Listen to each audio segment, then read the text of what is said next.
आवेश कहते हैं या वैद्युत आवेश कहते हैं, ठीक है ना। कि हर एक पदार्थ के पास वैद्युत आवेश होते हैं। हम लोग रसायन विज्ञान में पढ़े हैं ना कि जो तत्व होते हैं उनका अपना मॉडल होता है, उसमें एक न्यूक्लियस होता है और उसके चारों इलेक्ट्रॉन होते हैं, वो उसके चारों घूम रहे होते हैं। तो ये इलेक्ट्रॉन क्या है, ये आवेश है। नाभिक के अंदर पॉजिटिव चार्ज होता है, तो ये चार्ज किसके कारण होता है, प्रोटॉन्स के कारण होता है। इसका मतलब ये क्या है, चार्ज है। तो हर एक तत्व जिसके पास द्रव्यमान है उसके पास आवेश भी होता है, ठीक है ना। अगर आवेश की परिभाषा दी जाए कि आवेश किसे कहते हैं, ठीक है, तो सबसे पहले इसको हम लोग जो सिंबल है, जिसका प्रतीक है वो है क्यू, स्मॉल लेटर का क्यू इस्तेमाल करते हैं, ठीक है ना। कि वैद्युत आवेश को क्यू से प्रदर्शित करेंगे। क्या है परिभाषा, किसी पदार्थ का वह गुण जिसके कारण उसमें वैद्युत क्षेत्र या चुंबकीय क्षेत्र का प्रभाव उत्पन्न होता है, ठीक है, उसको हम लोग वैद्युत आवेश कहते हैं। कोई भी आवेश अगर आपके पास है, ठीक है, तो उसका जो जब उसको रखा जाएगा तो उसके चारों ओर चुंबकीय क्षेत्र और वैद्युत क्षेत्र उत्पन्न होता है, ठीक है। अब इसको प्रदर्शित क्यों से करते हैं, ये एक अदिश राशि है। कैसी है, यह एक कैसी राशि है, अदिश राशि, जिसमें केवल परिमाण होता है, दिशा की आवश्यकता नहीं होती है। अगर इसका मान निकालने की बात करें, अदिश राशि है मतलब संख्याएं हैं, है ना। किसी तत्व के पास 1 इलेक्ट्रॉन, 2 इलेक्ट्रॉन, 10 इलेक्ट्रॉन, 5 इलेक्ट्रॉन ऐसे होते हैं, तो उनको हम लोग n से लिखते हैं, ठीक है ना। और एक इलेक्ट्रॉन जो होता है उसको यूनिट चार्ज कहा जाता है, मूल आवेश कहा जाता है, ठीक है ना, इकाई आवेश कहा जाता है। कितना होता है, E होता है। तो Q बराबर क्या हो जाता है, NE हो जाता है। अगर मात्रक की बात करें तो क्या होता है, कूलाम इसका मात्रक होता है, ठीक है। आवेश का मतलब क्या होता है, कूलाम होता है, ठीक है ना। तो ये आपको याद रखना है, ये बन गया इसका फॉर्मूला। और यहाँ पे जो E है ये क्या चीज़ है, ये यूनिट आवेश है, इसको कहते हैं 1 यूनिट आवेश या 1 यूनिट चार्ज, ठीक है ना। इसके बराबर होता है 1.6 इंटू 10 की पावर -19 कूलाम के बराबर होता है। जहाँ n क्या चीज़ है, ये जो इलेक्ट्रॉन्स हैं उनकी संख्याएं हैं, 1 हो सकता है, 2 हो सकता है, 3 हो सकता है, 4 हो सकता है, डॉट, है ना। इस प्रकार से होल नंबर हो सकते हैं। 1/, या अंडर रूट या इस टाइप से फ्रैक्शनल पार्ट इनका नहीं हो सकता है, ठीक है ना। क्लियर। अब बात करते हैं कि पदार्थ में आवेश आता कैसे है ना। देखिए, पदार्थ के पास आवेश संरक्षित रहता है, मतलब कहने का ये है आवेश संरक्षित राशि है, ना ही इसको उत्पन्न कर सकते हो ना ही इसको नष्ट कर सकते हो, तो फिर आवेश आएगा कहाँ, है ना। तो आवेश जो है एक जगह से दूसरी जगह स्थानांतरित कराया जाता है। क्या कराया जाता है, स्थानांतरित कराया जाता है, ठीक है ना। तो कोई भी पदार्थ अगर है उसको अगर आवेश देना है, ठीक है ना, किसी भी पदार्थ को आवेश देने के लिए हम क्या करेंगे, उसके ऊपर से आवेश को स्थानांतरित कराएंगे। आवेश का क्या होगा, स्थानांतरण होता है, ठीक है ना। तो कोई भी तत्व अगर वो वैद्युतमय होना चाहता है, ठीक है ना, आवेश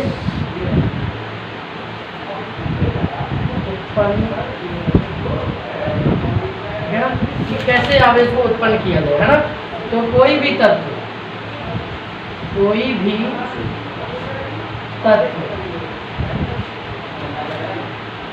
अपने आवेश को त्याग कर या आवेश को ग्रहण करके वैद्युतमय हो जाता है, आवेशित हो जाता है, वैद्युतमय हो जाता है मतलब आवेशित हो जाता है। और जो सबसे 1 कूलाम आवेश की अगर हम बात करें, इसका मात्रक बताया ना, कूलाम होता है, ठीक है ना। तो आप ये भी जानते हैं कि 1 कूलाम आवेश किसके बराबर होता है, ठीक है ना। तो जो 1 कूलाम आवेश है ये 6.25 इंटू 10 की पावर 1.65 इंटू, ये आप कैलकुलेट कर सकते हैं। पहले आप कैलकुलेट करिए, ठीक है ना। कैसे निकालेंगे, अभी जैसे हमने फॉर्मूला आपको दिया, Q इक्वल टू क्या होता है, NE होता है, ठीक है।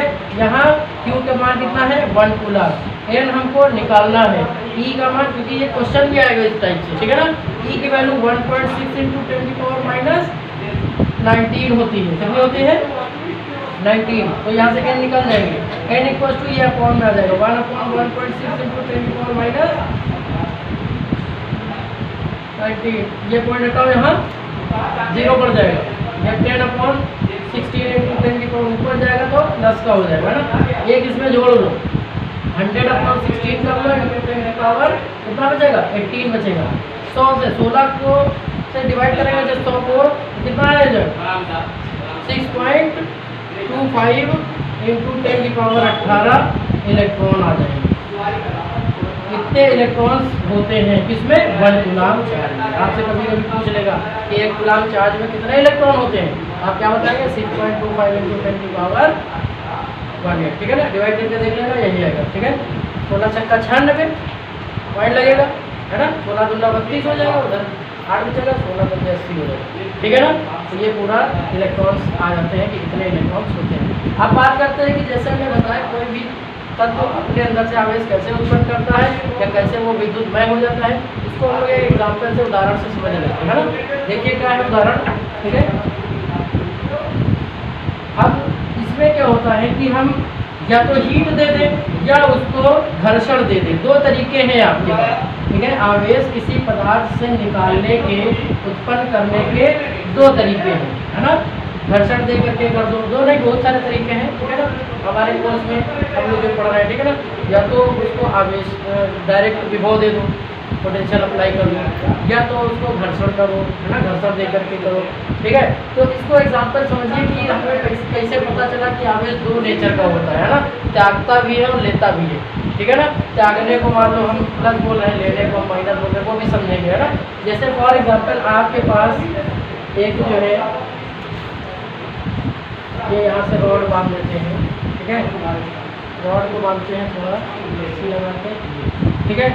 इसके बाद यहाँ पे ये रेशम में रगड़ी हुई छड़ है, रेशम जो होता है, रेशम का जो कपड़ा होता है उसमें हमने इस गिलास की छड़ को क्या किया रगड़ दिया, है ना। तो ये छड़ जब रेशम के कपड़े से रगड़ी हुई है, लिख दो कि रेशम के कपड़े से रगड़ी हुई छड़ या रेशम से रगड़ी हुई छड़, रगड़ी हुई छड़, ठीक है ना। रेशम के साथ इस जो कांच की छड़ थी, ये कांच की छड़ कैसी है, कांच की, इसको तुमने रगड़ दिया, इस कांच की छड़ को किससे रगड़ा है रेशम के साथ रगड़ दिया है, ठीक है ना। और एक और छड़ ली है, ये दूसरी छड़ है, ठीक है ना। इसको भी तुमने क्या कर रखा है, दोनों कांच की ही छड़ है, इसको भी रेशम से रगड़ रखा है और इसको भी रेशम से रगड़ रखा है, ठीक है ना। और दोनों को पास पास लाते हैं, दोनों को क्या करते हैं पास पास लटका देते हैं, तो इनके बीच प्रतिकर्षण काम करता है। क्या करता है, क्या काम कर रहा है, इनके बीच डोरी अलग अलग, जो दोनों डोरियों से बंधी थी दोनों क्या हो रही है अलग अलग जा रही है ना। तो यहाँ पे संभावना क्या है कि इसके ऊपर प्लस चार्ज आया। फॉर एग्जाम्पल हमने अभी यही माना कि दोनों के पास कैसा चार्ज है, हम दिखा रहे प्रतिकर्षण को हमने दिखाया कि प्लस चार्ज की वजह से इसमें क्या आया प्रतिकर्षण आ गया। ये बात समझ में आई कि नहीं, पहला एक्सपेरिमेंट, ठीक है ना। इसके बाद हमने क्या किया कि बिल्ली की खाल से, बिल्ली की खाल बिल्कुल मुलायम सॉफ्ट होती है कि नहीं होती है, ठीक है। इसमें जो है आप एबेनॉइड एक पदार्थ होता है, आबनूस जिसको कहते हैं, ठीक है ना। आबनूस की छड़ बनाई, ये किसकी बनी थी, कांच की बनी थी। दूसरी काहे के लिए, आबनूस की। कांच की छड़ को किससे रगड़ेंगे, रेशम के साथ रगड़ेंगे। आबनूस की छड़ को किससे रगड़ेंगे, बिल्ली की खाल से रगड़ेंगे। ये ए डायग्राम है, ठीक है ना। अब बी डायग्राम बनाते हैं, ठीक है ना। इसमें भी कहानी वैसे ही है, ये रही एक छड़, ठीक है, और ये रही दूसरी छड़, ठीक, ये रही दूसरी छड़। इनके बीच भी देखा ये गया कि प्रतिकर्षण है, कैसा है, प्रतिकर्षण का गुण मिल रहा है, ठीक। अब इनके बीच प्रतिकर्षण का जो गुण प्राप्त हुआ, ठीक है, ये कौन सी छड़ है, आबनूस की है, आबनूस की छड़ें, ये दोनों, ये वाली भी ये वाली दोनों कौन है, आबनूस की छड़ें हैं। किससे रगड़ी हुई है, बिल्ली की खाल के साथ रगड़ दी गई, बिल्ली की खाल से रगड़ी हुई। ठीक है, ये दो छड़े बिल्ली की खाल से रगड़ी हुई है और इन दोनों को हमने रखा पास पर, तो देखा यहाँ भी प्रतिकर्षण हो रहा है। क्या हो रहा है? प्रतिकर्षण हो रहा है। तो यहाँ भी प्रतिकर्षण के लिए हमने फिर इनको सेम सेम चार्ज दिया। ठीक है, ये सेम देने का मतलब है, ये माइनस माइनस माइनस माइनस, यहाँ हमने क्या दे दिया? Plus plus plus. दोनों में प्रतिकर्षण हो रहा था, लेकिन ये अलग प्रैक्टिकल था और ये एक अलग प्रैक्टिकल था। तो इसका सेम चार्ज दिखाया दोनों पे, प्लस से दिखा दिया, इसमें भी दोनों सेम चार्ज दिखाया, लेकिन माइनस से दिखा दिया। क्यों किया? अब इसके आगे रीजन देखिए, है ना। फिर हमने क्या किया? इसकी एक ये ली और इसकी एक ली, फिर इन दोनों को आपस में प्रैक्टिकल कराया। अभी क्या करा रहे थे? समान समान छड़ों का समान से रगड़ी हुई, है ना, समान पदार्थ की छड़ों को आपस में रख रहे थे, प्रतिकर्षण। समान पदार्थ की बनी हुई, समान से रगड़ी हुई, पास में रख रहे थे, तो प्रतिकर्षण आ रहा था। फिर हमने जो तीसरा डायग्राम बनाया, थर्ड एक्सपेरिमेंट जो हमने किया, उसमें क्या पाया वो देखते हैं। ठीक है ना, ये इंपॉर्टेंट है। ठीक है, ये रही दोनों छड़े। एक कौन सी है? कांच की छड़ है। एक काहे की है? कांच की छड़। किससे रगड़ी हुई? रेशम में। किसमें रगड़ी हुई? रेशम में रगड़ी हुई, है ना। एक को रेशम में रगड़ के जो रखा था वो वाली छड़, जिसको हमने किससे दिखाया है? अगर रेशम से रगड़ेंगे तो क्या चिन्ह देंगे? प्लस का चिन्ह देंगे छड़ को। ठीक है, और दूसरी छड़ जो है, जो आबनूस की है, किसकी है? आबनूस। ठीक है ना, किससे रगड़ी हुई है? बिल्ली की खाल से। बिल्ली की खाल, है ना, उससे आपने इसको रगड़ के रखा है। इसके लिए हमने क्या सिंपल यूज किया था? Minus minus minus minus minus, है ना। अब हमने जब इन दोनों को पास रखा तो देखा दोनों एक तरफ, ये इसकी तरफ जाना चाहती है और ये इसकी तरफ, मतलब आकर्षण बल। क्या यहाँ मिला नजारा? आकर्षण बल का कहेगा मिला, है ना। तो इसका मतलब ये हुआ कि उस पे जो आवेश आया था वो अलग प्रकृति का था, इस पे जो आया था अलग प्रकृति का था। तभी दोनों क्या हो रहे हैं? एक दूसरे के कंजुगेट हैं, एक दूसरे को आकर्षित कर रहे हैं। वहाँ दूर जाना चाह रहे थे, इस दोनों में क्या हो रहा था? दूर जाना चाह रहे थे, मतलब दोनों पे सेम थे इसलिए ये दूर जाना चाह रहे थे। यहाँ पे सेम थे, दूर जाना चाह रहे थे। यहाँ पे जो भी है उसका ये अपोजिट होगा, तो प्लस का अपोजिट क्या होता है? माइनस होता है। समझ गए? प्लस माइनस हमने अपनी स्वेच्छा से मान रखा है। कोई गुणा भाग भी मान सकता था उस टाइम पे, जिसने भी बनाया था। कुछ ए भी मान लेता, वो भी चल जाता है ना, लेकिन उसने प्लस का अपोजिट माइनस माना कि इसके अपोजिट वहाँ आवेश आता है। इससे पता चला कि आवेश दो प्रकार के होते हैं, एक जो आकर्षित करने का होता है, एक प्रतिकर्षित करने का। एक कमी को दिखाता है, एक अधिकता को दिखाता है। समझ गया इस बात को? ठीक है, वो सिद्ध यहाँ से हुआ। इसी आधार पे हमने कहा आवेश कितने प्रकार के होते हैं? दो प्रकार के होते हैं। धनात्मक आवेश होता है और एक ऋणात्मक आवेश होता है। दोनों धनात्मक आवेश है, एक दूसरे को प्रतिकर्षित करेंगे। दोनों ऋणात्मक आवेश है, एक दूसरे को प्रतिकर्षित करेंगे। लेकिन एक धनात्मक है और एक ऋणात्मक है, तो एक दूसरे को आकर्षित करेंगे। बात समझ में आ गई कि नहीं? ठीक है, ये एक्सपेरिमेंट से क्या क्लियर हो गया कि आवेश को आप रगड़ करके फ्रिक्शन के जरिए उत्पन्न कर सकते हैं। ठीक है, उत्पन्न किया जा सकता है, जो कि स्थानांतरित होता है। जो क्या होता है? स्थानांतरित होता है, पहली बात। फिर क्या देखा? आवेश दो प्रकार के होते हैं। आवेश कितने प्रकार के होते हैं? दो प्रकार के होते हैं, एक धनात्मक प्रकृति का और एक ऋणात्मक प्रकृति का। फिर क्या देखा इनका अगला गुण कि धनात्मक एक दूसरे को प्रतिकर्षित करते हैं, ऋणात्मक एक दूसरे को प्रतिकर्षित करते हैं। और फिर अगला गुण क्या देखा? अगर एक धनात्मक है एक ऋणात्मक है तो फिर आकर्षित करते हैं। अपोजिट एक दूसरे को क्या करते हैं? आकर्षित करते हैं। ठीक है ना।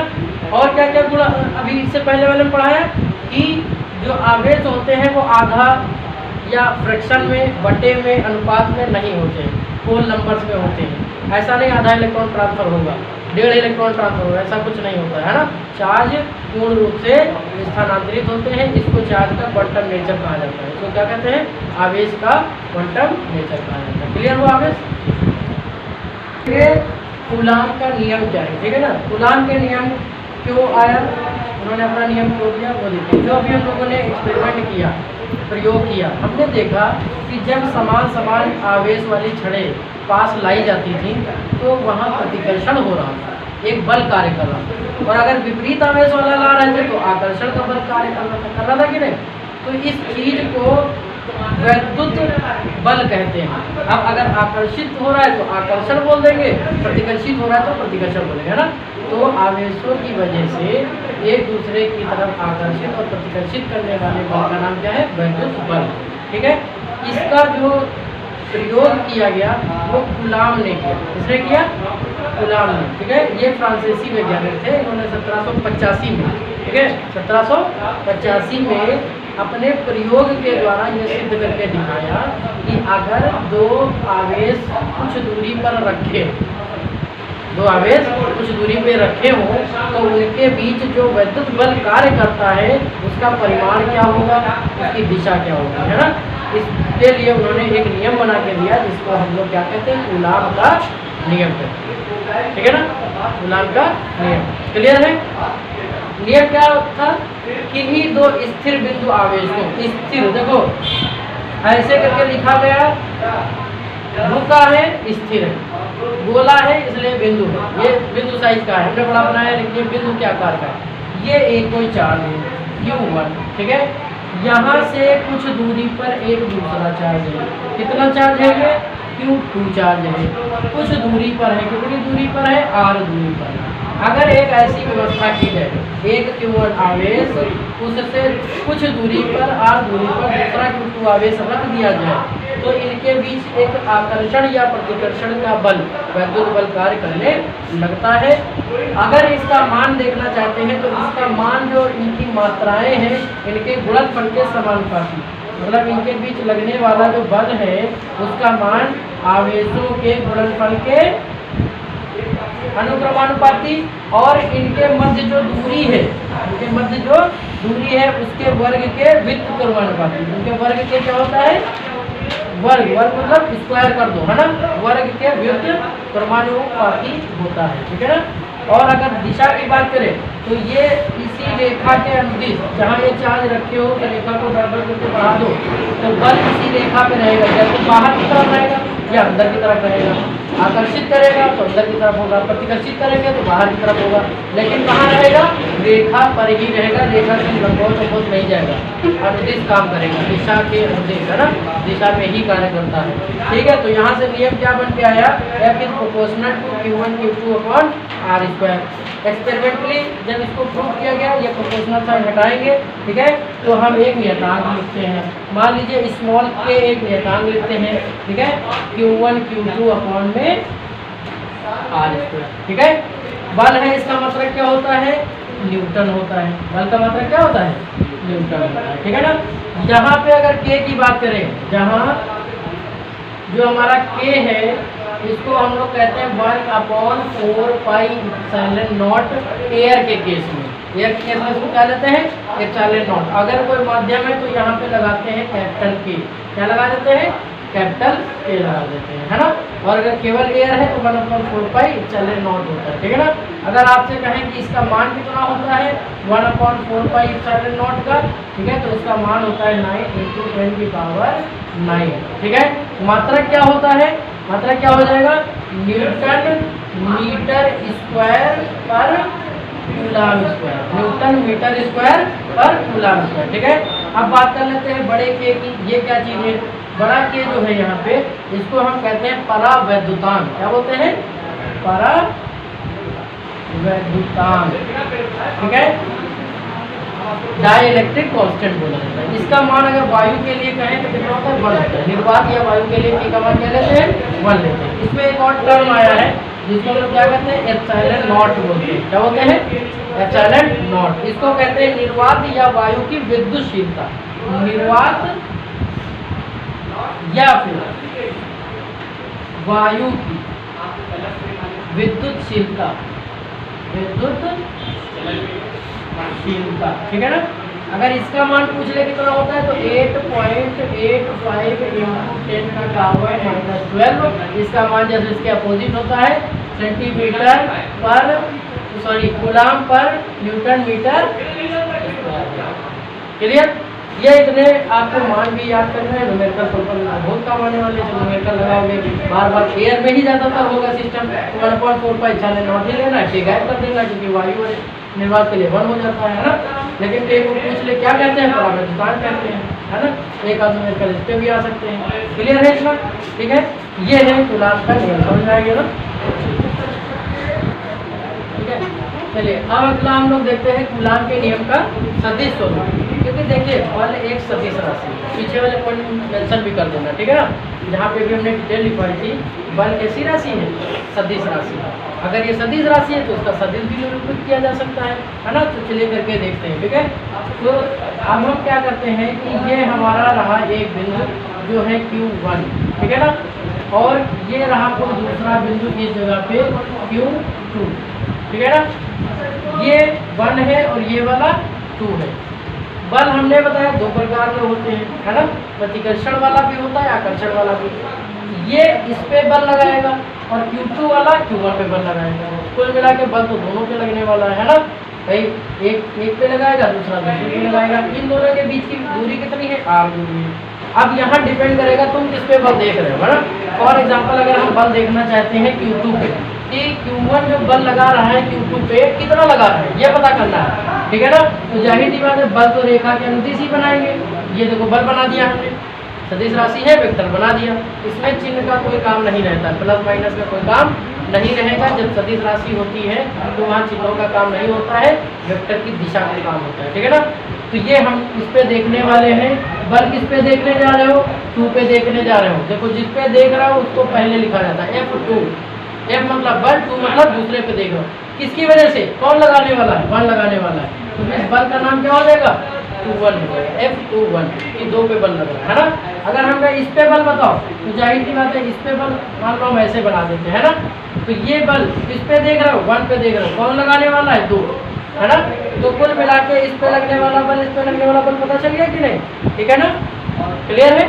आप इसका मान लिखते हैं कि अगर हम मान, पहले हमें तो फॉर्मूला पता था F = 1/4 πε0। हम मानते हैं वायु में ही है हमारा सारा सिस्टम। Q1 Q2 बटे इनके बीच की दूरी, ठीक है। इसको हम r², हमने बताया था किसी भी सदिश का जब वर्ग कर देते हैं तो वो तो अदिश राशि बन जाता है, वो सिर्फ मैग्नीट्यूड रह जाता है ना। वर्ग करने पे क्या हो जाता है, मैग्नीट्यूड रह जाता है। तो हम इसको r² लिख सकते हैं।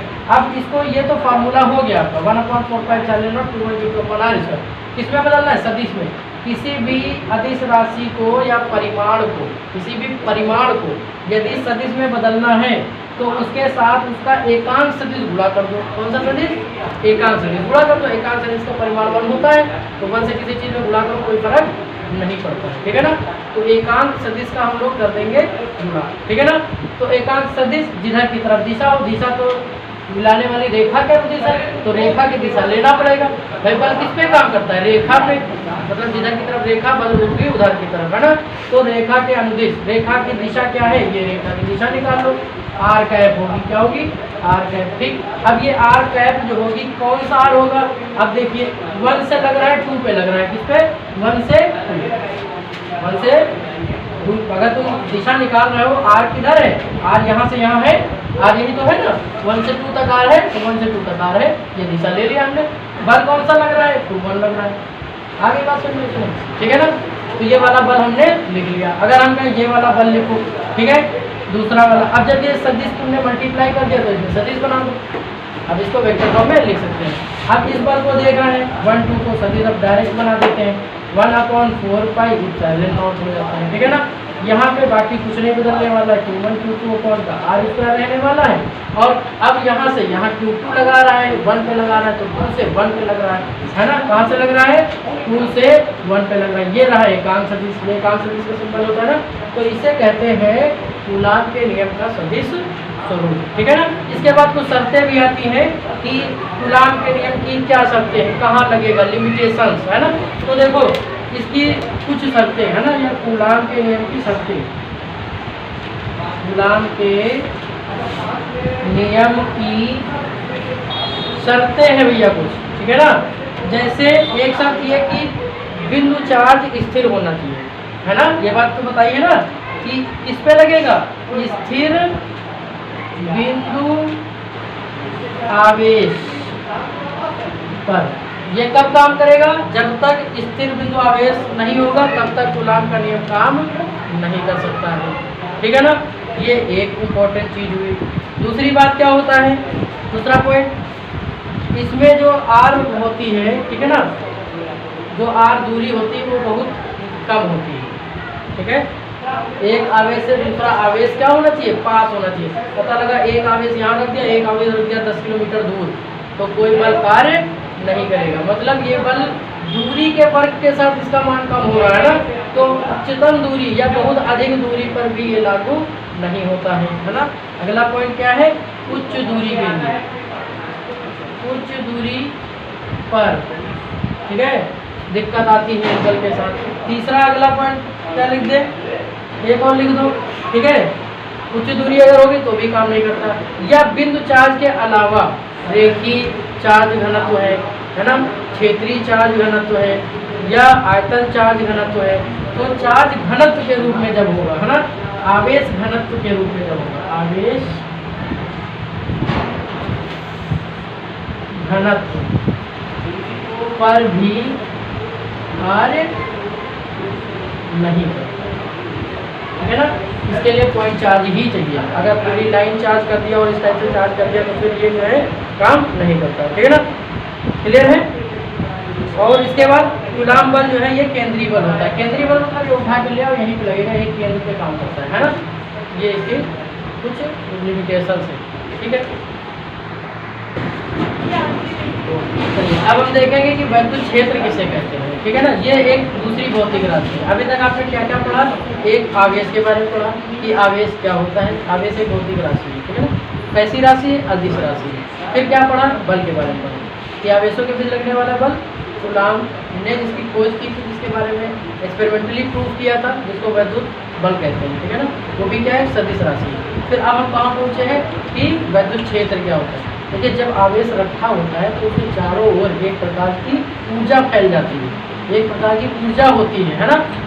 वो ऊर्जा ऐसी होती है, अगर वहाँ पे कोई दूसरा अन्य चार्ज ले जाए, कोई दूसरा आप चार्ज ले जाइए, चाहे धनात्मक ले जाइए चाहे ऋणात्मक ले जाइए, ठीक है ना, तो वो उस क्षेत्र में जाने पर, आवेश उस क्षेत्र में जाने पर एक बल का अनुभव करता है, एक बल का अनुभव करता है, तो हम कहते हैं यहाँ पर वैद्युत क्षेत्र मौजूद है, ये वैद्युत क्षेत्र कहलाता है, क्लियर।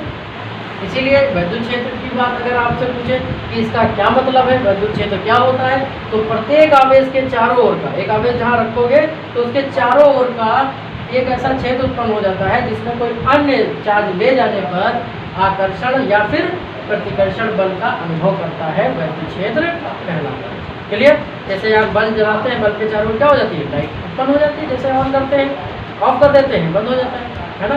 ऐसे उस लाइट को हम देख सकते हैं, लेकिन आवेश जब रखते हैं तो वहाँ भी वैद्युत क्षेत्र उत्पन्न होता है, उसको हम देख नहीं सकते, उसको महसूस करते हैं एक दूसरा चार्ज ले जाकर के, एक दूसरा चार्ज ले जाएंगे तो उस पर बल लगेगा, आपको दिखेगा, है ना, तो हम बोलेंगे यहाँ पे बल है।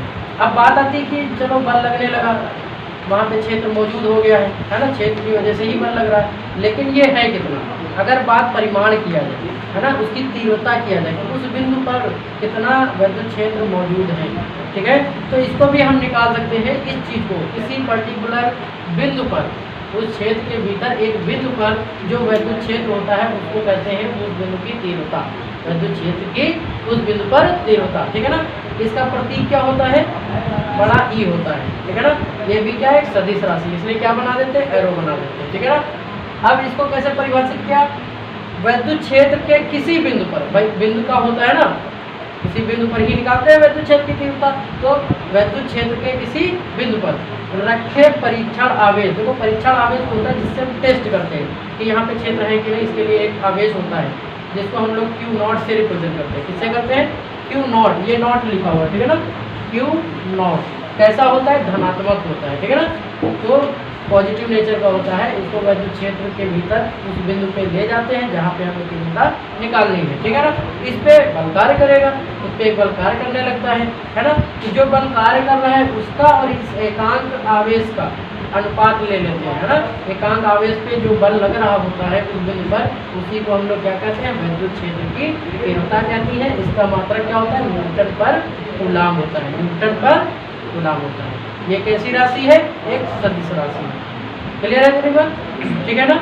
अच्छा, अब अगर पूछ ले कि जब इसको तुम ले जाते हो तो इस पे बल, मान लीजिए आपको वैद्युत क्षेत्र पता है, कह रहा है एक चार्ज ले जाना है तुमको, लेकिन वहाँ पे इतना वैद्युत क्षेत्र है, तो आप कितना बल लगाओगे, कभी कभी ये भी आ जाता है, ठीक है। तो उस केस में आप क्या करेंगे कि अगर किसी वैद्युत क्षेत्र में आवेश पर लगने वाला बल पूछ ले, है ना। कुछ न्यूमेरिकल आपसे ऐसे भी पूछे जाएंगे, ठीक है, कि विद्युत क्षेत्र में आवेश पर लगने वाला बल, विद्युत क्षेत्र में, अब विद्युत क्षेत्र पहले से पता है ना, आवेश पर लगने वाला बल। अब F पूछ रहा है, अभी बल पढ़ा था कूलाम के नियम से, जब दो चार्ज दिए हुए तो निकाल रहे थे। अब चार्ज नहीं दिया है, वैद्युत क्षेत्र दिया। क्या दिया है? वैद्युत क्षेत्र दिया हुआ है, तब बल पूछ रहा है। तो कुछ नहीं करना है, जो भी आवेश तुम्हारे पास है उस आवेश का उस वैद्युत क्षेत्र, जहाँ पे उस आवेश को रखे हो उस बिंदु पर तीव्रता से क्या कर देंगे?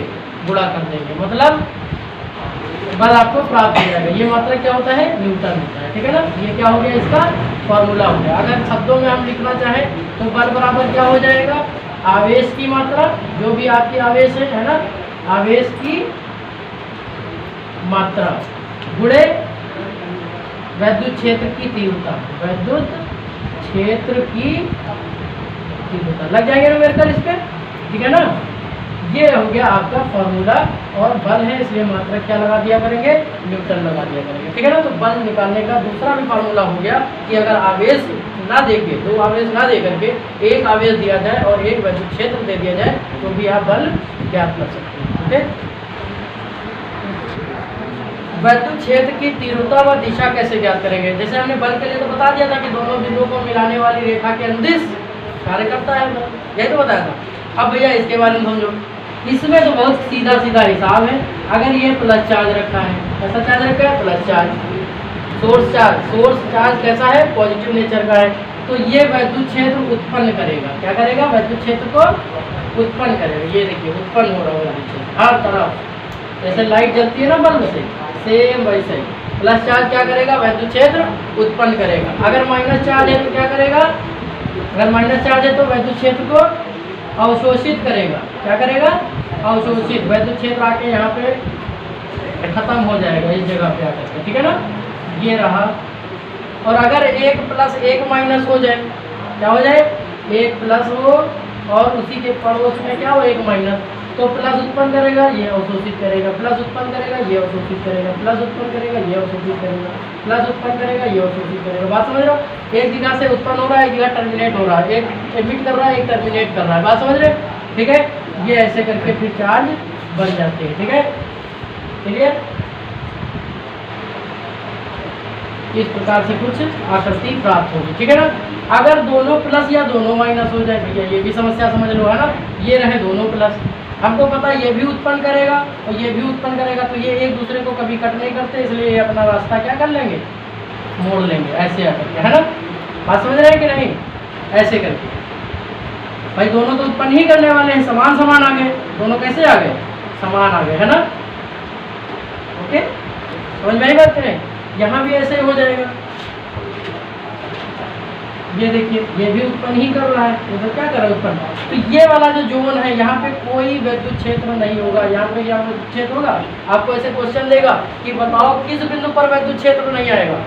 न्यूमेरिकल होगा, वहाँ कहेगा एक धन आवेश है, दूसरा धन आवेश है, इसके किस बिंदु पर हम आवेश को रखें जहाँ पे इस पे कोई बल कार्य ना करे। तो जाहिर सी बात है इस क्षेत्र में रखोगे तभी काम नहीं करेगा। ये पॉइंट निकालने के लिए आएगा न्यूमेरिकल में, ठीक है ना। ऐसे अगर हम ले लें कौन सा? माइनस वाला ले लें। कौन सा चार्ज ले लें? माइनस वाला। तो माइनस वाला अवशोषित करता है, ऐसे बल रेखाएं आ रही होंगी, तो कुछ इधर चली जाएंगी, कुछ इधर चली जाएंगी। यही हाल इधर भी होगा, कुछ इधर चली जाएंगी, कुछ इधर चली जाएंगी। बाकी पूरा चित्र एज इट इज बनेगा। समझ गए? है ना। आने वाला बना दो। ये अवशोषित करता है इसलिए इसमें क्या बनेगा? आने वाला बन जाएगा, है ना। ये कतई नहीं भूलिएगा कि माइनस अवशोषित करता है। यहाँ भी ये बीच वाली जगह क्या रहेगी? जहाँ पे कोई भी वैद्युत क्षेत्र नहीं पाया जाएगा। तो अगर दोनों समान प्रकृति के चार्ज रख दिए गए और उनसे पूछे उदासीन बिंदु कहाँ होगा जहाँ पे वैद्युत क्षेत्र ना प्राप्त हो, तो वो बीचों बीच में होगा, है ना। इन दोनों आवेशों के कहीं बीच में होगा, इन दोनों आवेशों के कहीं पे बीच में होगा। इतनी बात क्लियर हुई कि नहीं? और इस पर न्यूमेरिकल आते हैं, ठीक है ना। आप लगाएंगे जो कुछ न्यूमेरिकल में ये पूछता है तो वहाँ यही सब कंसेप्ट लगते हैं। आपको निकालना मालूम था, लेकिन कहाँ पे होगा? दिमाग में डायग्राम यहीं से बनेगा, ठीक है ना। कि जब ये प्रॉपर्टीज आपको पता है तो जाकर के बनेगा। अब बात करते हैं जब एक बिंदु आवेश रखा होता है, एक बिंदु आवेश रखा होता है तो कितना वैद्युत क्षेत्र उत्पन्न होता है, उसके लिए फार्मूला क्या है? ठीक है, एक बिंदु आवेश के कारण वैद्युत क्षेत्र। ठीक है, चलिए नेक्स्ट हेडिंग डालिए।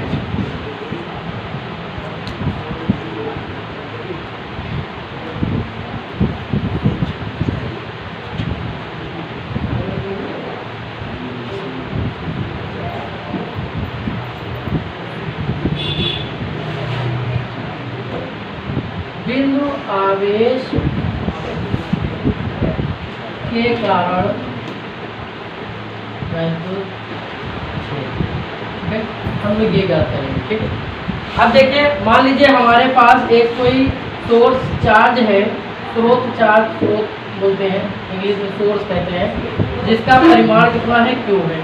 यहाँ से हमसे कहा गया कि इसके क्षेत्र में, इस सोर्स वाले वैद्युत क्षेत्र में एक बिंदु है P, जो कि इससे r दूरी पर है।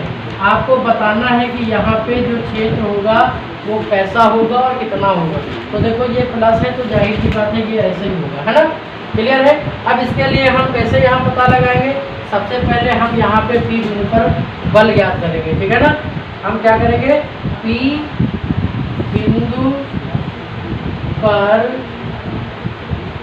विद्युत बल। ठीक है ना, और विद्युत बल निकलता है किससे, कूलाम के नियम से। F इक्वल टू यहाँ पे लेके आ जाओ एक डिस्चार्ज, डिस्चार्ज तुमको दे रखा है, हमेशा लेके चल सकते अपनी जेब में। ठीक है ना, 1/4 एप्सिलॉन नॉट Q1 हो जाएगा Q और Q2 हो जाएगा तुम्हारा डिस्चार्ज। ठीक है, अपॉन में इन दोनों के बीच की दूरी ले लो। ये समीकरण नंबर 1 बन गई। कहाँ से आई, कूलाम के नियम से। ये कहाँ से आया, कूलाम के नियम से। ठीक है ना, अब P पर परिभाषा से अगर हम कहें P पर तीव्रता, P पर वैद्युत क्षेत्र की तीव्रता, अगर हम इसकी बात करें, जिसको हम लोग E कहते हैं, परिभाषा ये कहती है F/Q0 होना चाहिए। क्या होना चाहिए, F/Q0 होना चाहिए। तो F का मान क्या दिया हुआ है, हमने समीकरण 1 में निकाल रखा है, 1/4 Q/Q0/r², और डिवाइड कर देंगे किससे, Q0 से, Q0 से Q0 कैंसिल हो जाएगा, तो आपको पता चल जाएगा वहाँ पे जो वैद्युत क्षेत्र है वो 1/4 होती है ना। और वैद्युत क्षेत्र का मात्रक हमने क्या बताया, न्यूटन पर कूलाम होता है। ये एक सदिश राशि होती है, और कहाँ जा रहा है, जिधर की तरफ बल लगता है उसी दिशा में क्या लग रहा है, वैद्युत क्षेत्र। तो यहाँ से एक चीज़ और क्लियर हो गई, जिधर की तरफ बल लगता है उसी डायरेक्शन में वैद्युत क्षेत्र पाया जाता है। ठीक है ना, वैद्युत क्षेत्र उसी दिशा में होगा। क्लियर है, ठीक है।